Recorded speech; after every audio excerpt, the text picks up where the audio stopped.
Bienvenue dans Cultiver la biodiversité, le podcast qui vous dit pourquoi la biodiversité c'est un trésor à cultiver. Je suis Estelle Serpollet. Je suis Emma Flippon. Nous sommes ingénieurs agronomes spécialistes de la biodiversité cultivée et passionnés par la sélection participative. Ici, on vous parle de graines, de celles et ceux qui les cultivent et les étudient, de semences paysannes mais pas que, d'autonomie des agriculteurs, de collectifs, parce que les semences sont à la base de notre alimentation. Bref, on vous donne des clés pour comprendre l'importance de la diversité génétique dans les systèmes agricoles et des outils pour agir.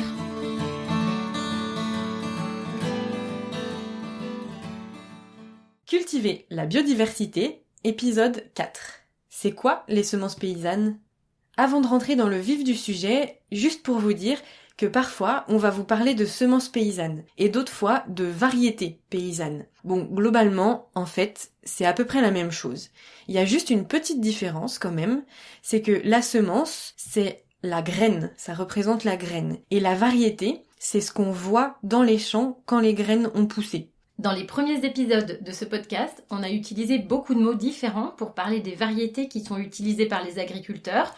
On a parlé de variétés population, d'hybrides, de variétés modernes, conventionnelles, et on a aussi parlé de semences paysannes. Semences paysannes, semences anciennes, c'est deux termes qu'on entend souvent, surtout quand on parle d'alimentation locale, de produits de qualité, de pain au levain, de terroir, tout ça. Mais est-ce qu'il y a une différence entre ces deux termes ? Et puis, ça veut dire quoi au final, semences paysannes ? Vous savez, vous ? Si vous savez pas, ça tombe bien, parce qu'en fait, c'est ce dont on va vous parler aujourd'hui. Et qu'est-ce qui fait la différence entre une variété population et une semence paysanne ? Et ben voilà, c'est de tout ça dont on va vous parler aujourd'hui. Et oui, c'est vrai que ça, c'est une question ou des questions qui reviennent assez souvent. Nous, avec Estelle, et même avec nos collègues, quand on explique notre travail, on nous dit souvent « Ah oui, vous travaillez avec les semences anciennes !» Et on répond toujours que non, les semences avec lesquelles on travaille, elles sont pas anciennes. On préfère parler, par exemple, de biodiversité cultivée et aussi, souvent, mais pas tout le temps, de semences paysannes. Alors, notre travail, en fait, il porte pas que sur les semences paysannes, mais elles en font fortement partie. Et c'est pour ça qu'on a eu envie de vous faire un épisode spécifiquement sur le sujet. On vous a parlé d'ailleurs plusieurs fois au cours des premiers épisodes du réseau Semences Paysannes. Et ce réseau, c'est un réseau national français. Et d'ailleurs, allez voir leur site internet, il est vraiment super chouette, il y a beaucoup de ressources dessus si ça vous intéresse. Et ce réseau national français, il a pour but de fédérer toutes les associations qui promeuvent les semences paysannes. Ce réseau, il a été créé en 2003 à Haussville. En fait, c'est à cette période, donc dans les années 90 et dans les années 2000, que le terme de semences paysannes, il a commencé à être utilisé au sein des réseaux paysans. En fait, c'est une reprise, une référence à l'agriculture paysanne qui, elle aussi, elle était beaucoup défendue dans les années 90 et 2000. Et cette agriculture, elle repose sur 10 principes, dont notamment le principe de solidarité, de respect de l'environnement, de qualité des produits et, lien avec les semences aussi, d'autonomie. Donc, le mot semence paysanne, ou, comme on disait tout à l'heure, de variété paysanne, il fait référence à un réseau de personnes qui ont une vision commune sur la gestion des semences. Et pour définir ce qu'est une semence paysanne, ces personnes, elles ont appliqué certaines valeurs de l'agriculture paysanne aux semences. Et c'est un super vaste sujet. Bizarrement, quand on pense agriculture, de nos jours, on ne pense pas tout de suite semences. Alors qu'évidemment, on vous en a déjà parlé dans les épisodes précédents, les semences, c'est la base de l'alimentation. Mais heureusement, du coup, il y a ce réseau, le réseau Semences Paysannes, qui s'est structuré à partir de 2003 et qui a peu à peu affiné la définition de ce qu'est une semence paysanne. Et donc, la dernière définition, elle date de 2019. C'est une définition qui a été votée à l'Assemblée Générale du réseau Semences Paysannes et elle a été votée par consentement, donc un peu aussi dans les valeurs des semences paysannes, parce que les membres, ils ont discuté de cette définition jusqu'à ce que tout le monde consente à celle-ci. Et un autre point important pour le réseau, c'est que cette définition-là, elle reste ouverte et elle peut être amenée à changer s'il y a besoin et si des membres voient d'autres choses à rajouter dans la définition ou à retirer. Alors, c'est cette définition qu'on vous propose d'explorer aujourd'hui. Comme je vous disais, comme elle a été proposée et votée par le réseau Semences Paysannes, vous pouvez la retrouver sur son site, mais c'est un texte qui est quand même assez complexe pour un novice. C'est un condensé de beaucoup de discussions, et du coup forcément c'est quelque chose qui est assez complexe. Et donc pour vous qui voulez en savoir plus sur le sujet mais qui n'êtes pas expert ou qui n'avez pas participé à ces discussions, on a choisi avec Estelle de simplifier, de schématiser cette définition sous forme d'une étoile à 5 branches parce que on a trouvé que cette définition elle comportait 5 grands piliers de ce qui fait une semence paysanne. Ce schéma de la définition des semences paysannes, vous pourrez la trouver évidemment dans la description de l'épisode. Alors, c'est notre interprétation à nous de la définition qu'on trouve sur le site. Mais voilà, c'est à partir de celle-ci qu'on va vous parler des semences paysannes.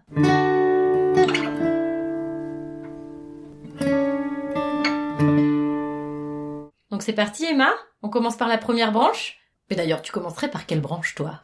Ah oui, en fait, toutes les branches, elles sont liées entre elles. Et on peut pas vraiment dire qu'il y a de premiers piliers de la définition. Mais il faut bien commencer quelque part. Et du coup, j'ai choisi de partir du pilier de la diversité génétique. Et oui, vous l'aurez compris avec nos 3 premiers épisodes, la diversité, c'est la clé d'une agriculture résiliente et respectueuse de l'environnement. Et donc, pour être paysanne, une variété, ça doit être une population. C'est-à-dire que les individus de la variété, par exemple 2 pieds de concombre pour une même variété, ne sont pas identiques tout à fait, mais qu'ils se ressemblent suffisamment pour qu'on puisse reconnaître qu'ils sont de la même variété. Donc par exemple les concombres, ils ont à peu près la même forme, à peu près la même taille, et puis la plante en elle-même, on peut voir que les plantes elles se ressemblent. Et surtout aussi, pour que ce soit une population, il faut que les plantes de cette variété, elles se reproduisent entre elles sans contrôle de l'homme. C'est l'inverse par exemple des hybrides où l'humain il utilise des techniques pour maîtriser la reproduction de ces hybrides, ou par exemple c'est aussi différent de ce qu'on appelle les lignées pures où l'homme en fait il fait attention à éliminer les individus qui ne ressemblent pas au type variétal qu'on veut. Donc en conclusion, il faut que la population elle soit reproductible, donc que l'homme laisse cette dernière se reproduire toute seule. Et donc je vous disais que la diversité elle était importante, donc tout à l'heure je vous ai parlé de l'aspect des concombres par exemple, mais en fait la diversité elle se retrouve à d'autres niveaux que des niveaux simplement d'aspect des plantes, elle peut se retrouver aussi au niveau de la résistance aux maladies des individus de la population.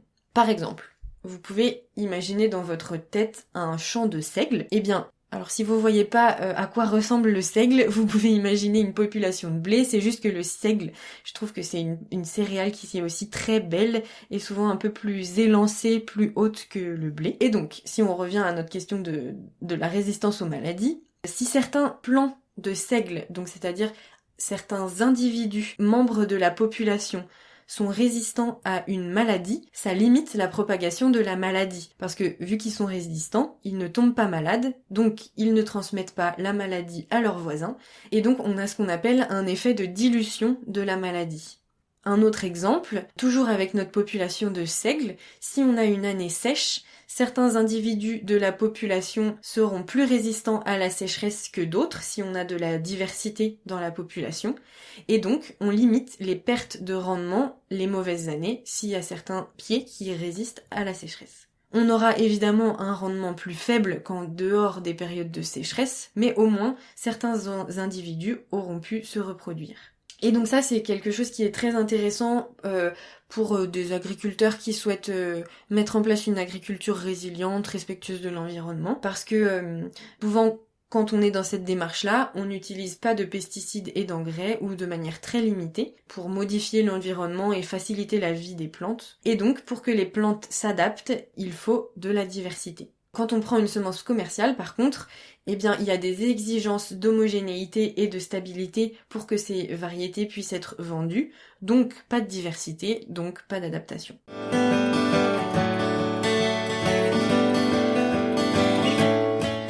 Ok, alors moi je connais pas mal d'agriculteurs qui font des mélanges, donc j'imagine dans la mélange il y a de la diversité, parce qu'ils mélangent plusieurs variétés de blé population par exemple, Et ils disent que ça leur permet de bien s'adapter à leurs conditions, donc c'est un peu ce que tu disais tout à l'heure, et d'évoluer. En fait, ces agriculteurs-là, souvent, c'est des bio ou en agriculture paysanne, et ils disent que c'est super important la diversité pour l'agriculture bio. Oui, complètement. Et d'ailleurs, oui, je vous disais tout à l'heure que le mouvement du réseau Semences Paysannes, il avait repris des valeurs de l'agriculture paysanne. Et en fait, c'est aussi des mouvements qui étaient proches des agriculteurs bio. Et en fait, il y a eu, à la naissance du réseau Semences Paysannes, beaucoup d'agriculteurs bio qui ont été en recherche de semences adaptées à leur système. Et donc, ça m'amène à la deuxième branche, ou au deuxième point de la définition des semences paysannes. C'est que c'est des semences donc qui sont adaptées à l'agriculture bio et à l'agroécologie. Effectivement, ces deux agricultures, elles utilisent peu, voire pas de produits phytosanitaires comme les engrais ou les pesticides.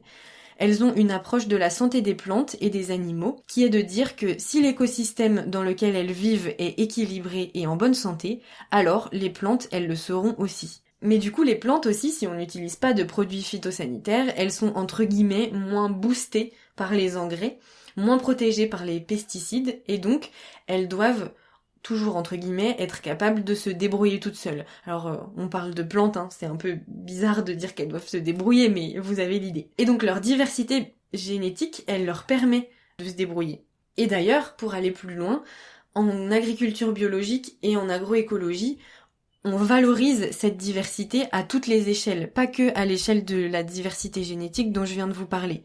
On favorise la diversité des écosystèmes, la diversité des espèces cultivées sur la ferme, et donc la diversité des productions. Moi j'ai souvent entendu des agriculteurs bio dire il faut pas mettre tous ses œufs dans le même panier pour que si on rate une culture, on puisse vendre d'autres choses. Diversité aussi des circuits de distribution, en AMAP, sur les marchés, à la Biocoop. Et donc la diversité génétique fait partie en fait de toute cette diversité, mais il faut réfléchir globalement quand on pense à ces types d'agriculture.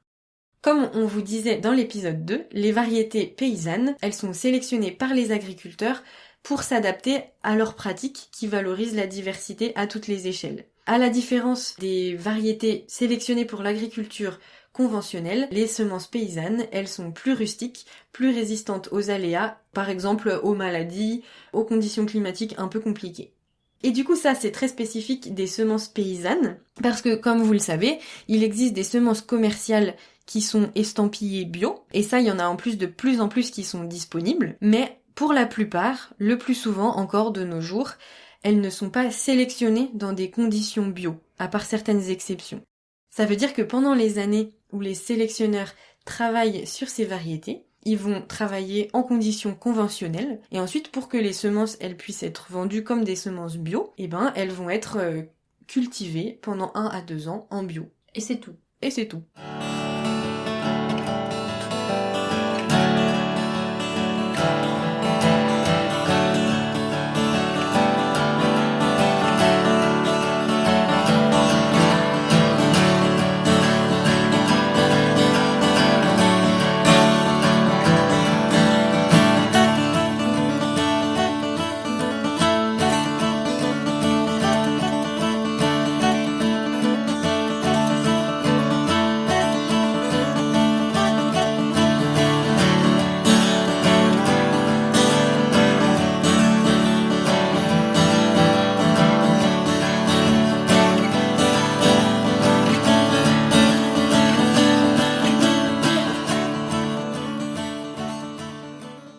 Ok, mais moi j'ai entendu parler aussi des OGM, des biotechnologies, tout ça, et j'ai compris que c'était pas super compatible avec la bio.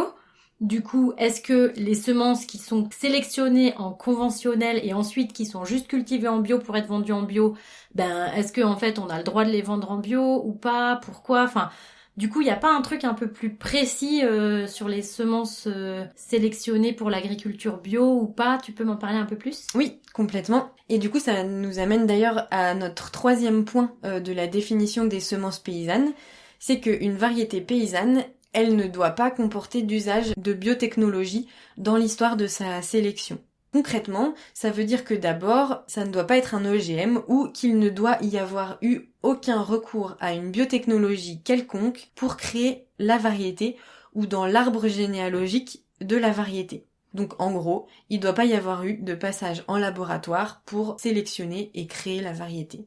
Et donc pour créer des variétés dites modernes, adaptées à l'agriculture conventionnelle, les sélectionneurs en fait ils utilisent tout un tas de méthodes de laboratoire qui vont de la multiplication de cellules sur un milieu de culture à la fusion entre deux cellules. Donc ça c'est pour créer ce dont on vous a un peu parlé dans les épisodes précédents qui étaient les CMS, où en gros on fusionne une cellule qui n'a pas de noyau avec une cellule qui en a un pour créer ces fameuses CMS. Ou il y a aussi les méthodes de la mutagénèse par exemple. Et donc ces méthodes, elles sont pas considérées comme des OGM et donc elles peuvent être utilisées dans les processus de sélection des variétés qui sont utilisées en agriculture conventionnelle aujourd'hui.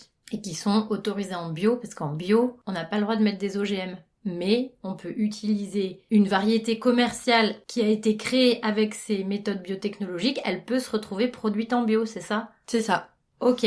Et du coup, les semences paysannes, j'imagine que c'est pas tout à fait pareil alors. Bah oui. Oui, parce qu'en fait, il y a aussi une autre chose qu'il faut considérer, c'est que actuellement, on peut les utiliser en bio, malgré le fait que ces techniques de laboratoire, elles répondent pas tout à fait au principe de l'IFOAM. C'est quoi l'IFOAM ? Alors l'IFOAM, c'est la Fédération internationale des mouvements de l'agriculture biologique. En gros, c'est ce qui rassemble tous les mouvements bio du monde, ou en tout cas une bonne majorité. Et du coup, cette fédération, elle a défini des principes de l'agriculture biologique, et notamment, du coup, elle a réfléchi à ce que ça voulait dire qu'une variété qui serait adaptée à l'agriculture biologique et qui répondrait à ces principes. Ça, si ça vous intéresse, on pourra en parler dans d'autres épisodes. N'hésitez pas à nous le dire en commentaire si ça vous intéresse. Et on en a aussi parlé un petit peu dans l'épisode 2. En fait, il y a un organisme de recherche suisse, le FIBEL,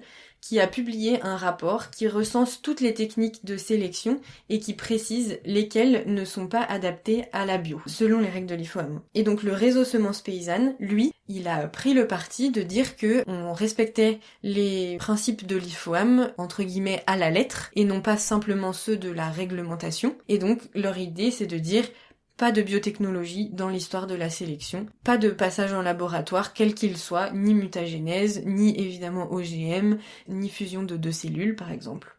Et donc le deuxième intérêt que ça a de ne pas avoir de biotechnologie dans l'histoire de la sélection et de ne pas être passé par l'étape laboratoire, c'est que ça veut dire que ces variétés, elles peuvent être obtenues et sélectionnées par les paysans en fonction de leurs besoins pendant tout le processus. Et que ces variétés ne sont jamais coupées du milieu dans lequel elles vont devoir produire. Et ça, c'est un aspect important aussi pour l'adaptation, en plus de la diversité. Parce que le fait de sélectionner une plante en laboratoire, ça la coupe de son milieu et ça perturbe ses capacités d'adaptation. Donc par exemple, dans une étude, il a été montré que des plantes qui subissent des méthodes de sélection en laboratoire, ensuite, elles génèrent des molécules de stress qu'on retrouve plusieurs générations après l'utilisation de la méthode de laboratoire. Ça, c'est des expérimentations qui sont un peu toutes nouvelles. On en est au début de la réflexion à ce niveau-là, mais c'est super intéressant. Donc, en gros, les semences paysannes, pas de biotechnologie, pour toutes les raisons qu'on vous a expliquées. Ok,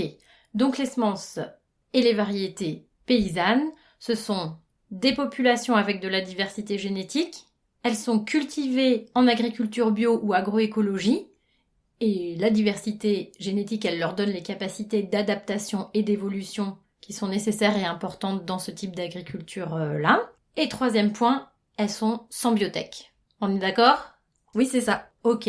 Et puis si les paysans ils font de la sélection, ça permet aussi de se réapproprier des savoirs et des savoir-faire dont ils ont été dépossédés, non ? Emma et moi, on n'aime pas trop utiliser le mot s'approprier quand on parle du vivant, mais en fait là, on va quand même l'utiliser un petit peu parce que ça fait référence à une perte de quelque chose qu'on veut réapprendre, refaire sien. Donc là, on s'autorise quand même à parler d'appropriation des savoir-faire ou des savoirs, parce qu'en fait, c'est pas directement lié au vivant. C'est pas le vivant qu'on s'approprie, c'est des savoirs et des savoir-faire dont les agriculteurs ont été dépossédés.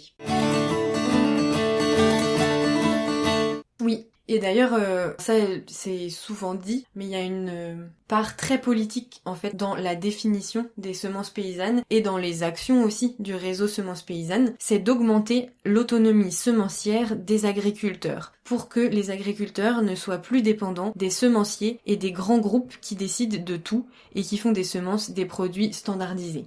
Moi, je me souviens, un des premiers documentaires que j'ai vu sur la question des semences, je crois que c'était quand j'étais au lycée, et c'était le documentaire de la guerre des graines. Alors vous pouvez le retrouver d'ailleurs toujours, on vous mettra le lien dans la description. Il est assez simplifié, mais en fait pour comprendre les enjeux, c'est assez intéressant. Et en fait, une des choses qui m'a le plus marqué, c'est que j'ai pris conscience que des entreprises dont le seul but était de faire du profit étaient en train d'essayer de prendre le monopole sur ce qui était à la base de notre alimentation, donc les semences. Et que du coup, avec ça, ils avaient un pouvoir monumental sur nos vies et même sur nos gouvernements en fait. Et je me souviens que ça m'avait vraiment fait peur. Et donc c'est pour reprendre ce pouvoir et essayer un peu d'inverser ce rapport de force que des paysans ont voulu reproduire et sélectionner leurs propres graines sur leur ferme. Donc les semences paysannes, elles sont sélectionnées et produites sur la ferme où elles vont être cultivées, ou alors sélectionnées et produites le plus localement possible. Et ça encore, c'est différent des semences commerciales, où là, elles sont produites parfois très loin du lieu de culture, parfois ça vient même d'un autre pays. Il y a l'exemple des tomates, dont les graines peuvent être produites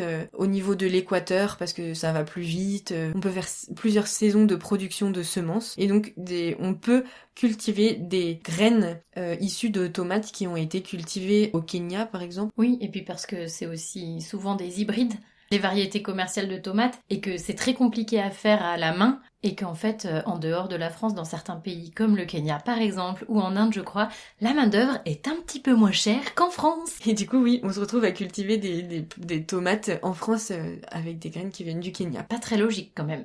Et d'ailleurs, la France aussi, c'est le premier exportateur de semences. Donc on peut aussi exporter des semences vers d'autres pays. Donc voilà, ça c'était notre 4e point de la définition des semences paysannes, c'est qu'elles sont cultivées et produites sur les fermes par les paysans. Ok, alors les semences paysannes, en plus d'être génétiquement diversifiées, cultivées en AB et sans biotech, ce que je comprends, c'est qu'elles doivent être aussi sélectionnées et produites à la ferme. En fait, c'est une notion d'autonomie des agriculteurs. Mais ça fait pas un peu autarcique, ça ?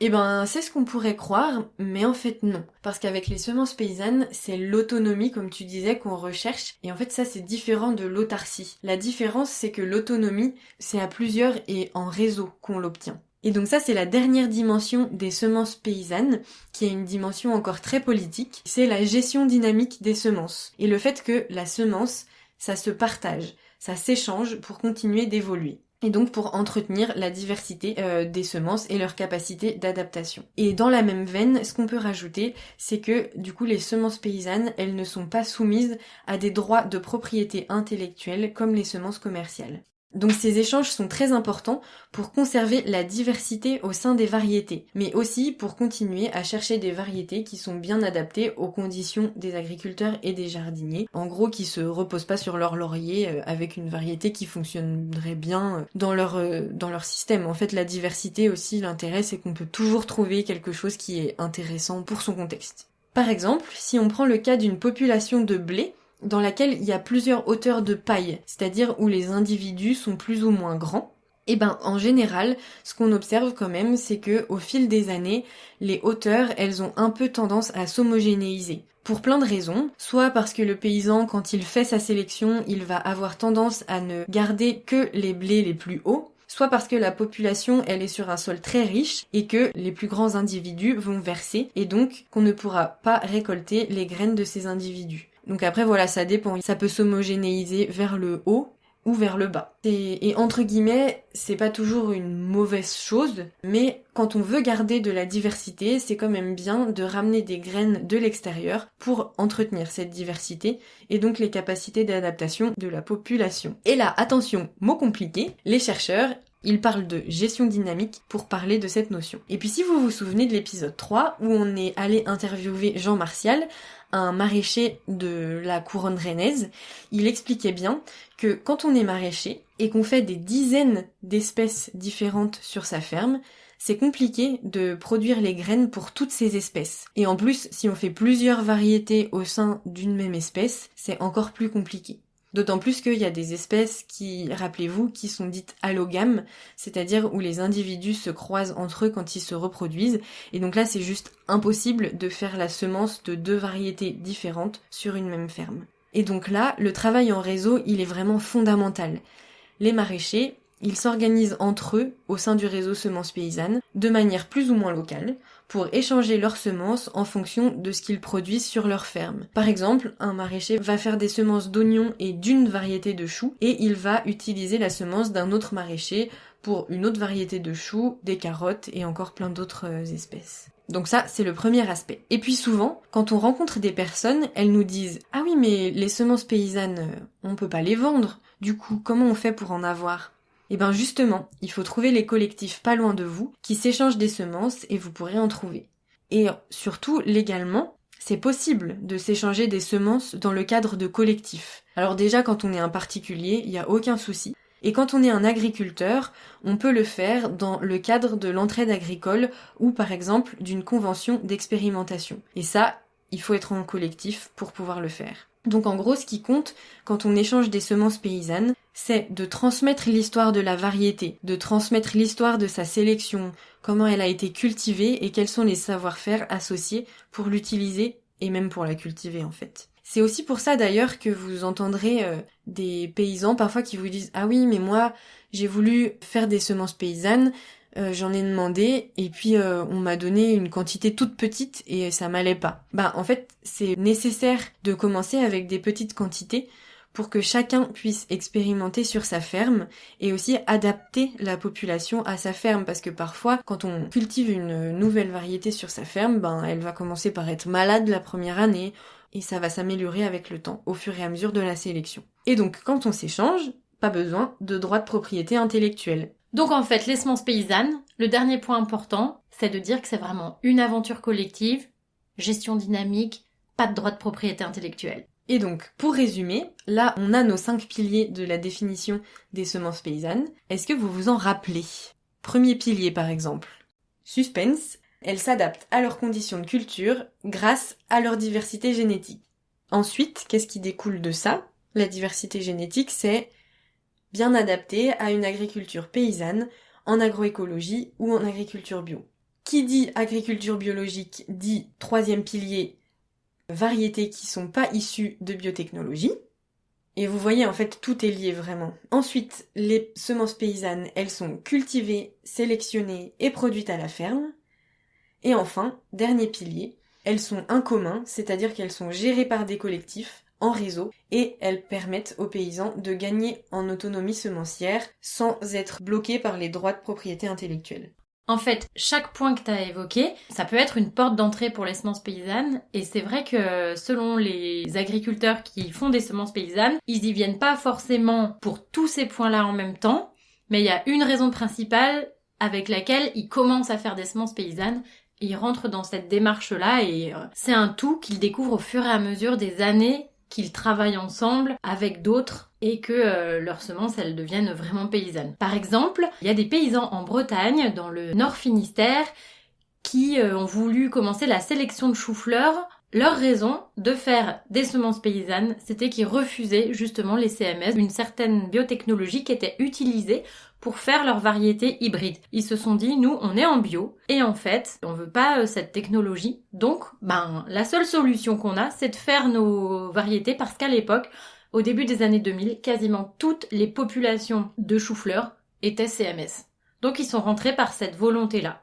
Et ensuite, évidemment, pour faire ça, ils ont dû s'y mettre à plusieurs. Faire autre chose que des hybrides, ça voulait dire faire des populations, donc diversité génétique. Ils étaient en bio, donc ils cherchaient des choses adaptées à leur système. Et ils les ont cultivées, sélectionnées, produites sur leur ferme. Donc voilà, ils avaient le package. Ce qu'on peut voir aussi souvent, les agriculteurs qui démarrent en sélection de maïs pour faire du maïs population. Donc pour rappel, la plupart du maïs que vous voyez dans les champs, ce sont des hybrides. Les agriculteurs sont obligés de racheter les semences de maïs chaque année. Et en fait, ça coûte super cher.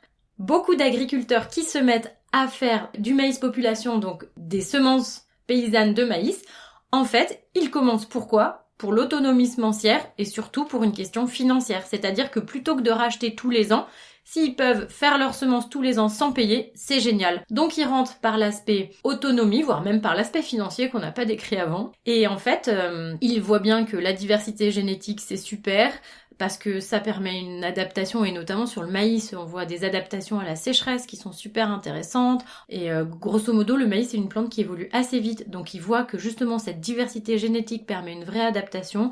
Souvent, c'est des agriculteurs bio ou agroécologiques. D'ailleurs, en maïs, ce qui est intéressant, c'est qu'il n'y a pas que des bio qui font du maïs population. Et voilà. Et en fait, le maïs, comme c'est aussi une plante allogame, et ben quand on veut essayer plein de variétés et garder qu'une variété, on peut pas faire ça tout seul parce que toutes les plantes se croisent, donc on découvre vraiment que c'est un travail en commun à faire. Enfin voilà, on arrive à toutes les autres branches. Et voilà, il y a aussi d'autres agriculteurs qui sont justement spécifiquement bio, qui dans le commerce ils essayent pour une certaine espèce, ils essayent les différentes variétés qu'ils trouvent dans le commerce, ça leur convient pas. Et donc ils se disent, il nous faut des trucs vraiment qui fonctionnent en bio dans des conditions difficiles. Donc comme il n'y a pas de variétés qui sont sélectionnées en bio, va falloir qu'on le fasse nous-mêmes. Et paf, ils rentrent par cet aspect-là. Il y a aussi des agriculteurs, ils ont juste pas, ils veulent faire leurs semences et ils ont juste pas envie d'être tout seuls. Donc si on commence à faire des semences paysannes pour un seul des aspects des semences paysannes, comme tous les aspects sont liés, et bien en fait, à la fin, au bout de plusieurs années d'expérience, on fait des semences entre guillemets complètement paysannes parce que tout est lié et tout se tient. Voilà, aujourd'hui on vous a parlé pas mal de semences paysannes, mais vous l'avez vu, notre podcast il s'appelle Cultiver la biodiversité, et nous avec Emma, notamment sur le premier épisode, on vous a beaucoup parlé de biodiversité cultivée, mais pas que de semences paysannes. Alors pourquoi ? Pour nous, les semences paysannes, ce serait une partie de la biodiversité cultivée. Et c'est vraiment un super moyen de faire revivre cette biodiversité. Mais disons que le terme de biodiversité cultivée, il est plus large que le terme semence paysanne, et il englobe ce terme. Par exemple, rappelez-vous, pour être paysanne, une semence, elle doit avoir été sélectionnée et adaptée au terroir par le paysan qui la cultive. Du coup, si on achète une variété reproductible chez un artisan semencier, par exemple, pour la semer sur sa propre ferme ou dans son jardin, on ne peut pas vraiment parler de semence paysanne parce qu'elle n'a pas été sélectionnée sur la ferme par l'agriculteur. Par contre, si on a acheté cette semence reproductible et qu'ensuite on fait ce travail les années suivantes en réseau parce qu'on échange aussi, parce qu'on en a un petit peu donné à des voisins, des choses comme ça, et là on peut parler de semences paysannes. Du coup, on va dire que cette définition, elle est vraiment très précise. Comme on vous l'a dit aussi, il y a une dimension assez politique à cette définition. Et donc, il y a aussi des personnes à qui certains aspects ne vont pas correspondre et qui vont quand même faire de la biodiversité cultivée parce qu'ils vont cultiver des variétés population, parce qu'ils vont utiliser des variétés qui sont différentes des variétés commerciales. Voilà, on espère que c'est assez clair pour vous la nuance entre biodiversité cultivée et semences paysannes, et n'hésitez pas à nous dire si vous avez d'autres questions. Et alors, si vous êtes agriculteur, est-ce que vous faites des semences paysannes ou est-ce que vous auriez envie d'en faire ? Si oui, il y a sûrement un groupe à rejoindre proche de chez vous pour bénéficier de l'expérience des autres et échanger entre pairs. Et si vous êtes jardinier, est-ce que vous en faites des semences paysannes ? Oui, évidemment, comme ce que vient d'expliquer Emma, parce que vous échangez sûrement vos variétés avec vos voisins, vous avez plein de variétés de tomates parce que franchement c'est plus fun dans son saladier, et plutôt que de les acheter, quand on s'émerveille de la diversité, on adore aussi l'avoir non seulement dans le saladier mais aussi dans son jardin. Voilà, il y a vraiment plein de situations. Alors vous pouvez nous envoyer vos témoignages, ça nous intéresse de les connaître, et vous pouvez aussi nous envoyer vos questions pour qu'on puisse continuer ce podcast en fonction des sujets qui vous intéressent. Et voilà, maintenant vous savez ce que c'est les semences paysannes. On arrive à la fin de cet épisode, on vous met des liens et des articles pour en savoir plus dans la description, et à bientôt pour un nouvel épisode. Et si ce podcast vous a plu, n'hésitez pas à le faire connaître autour de vous. Et n'oubliez pas, pour sauver la biodiversité, mangez-la!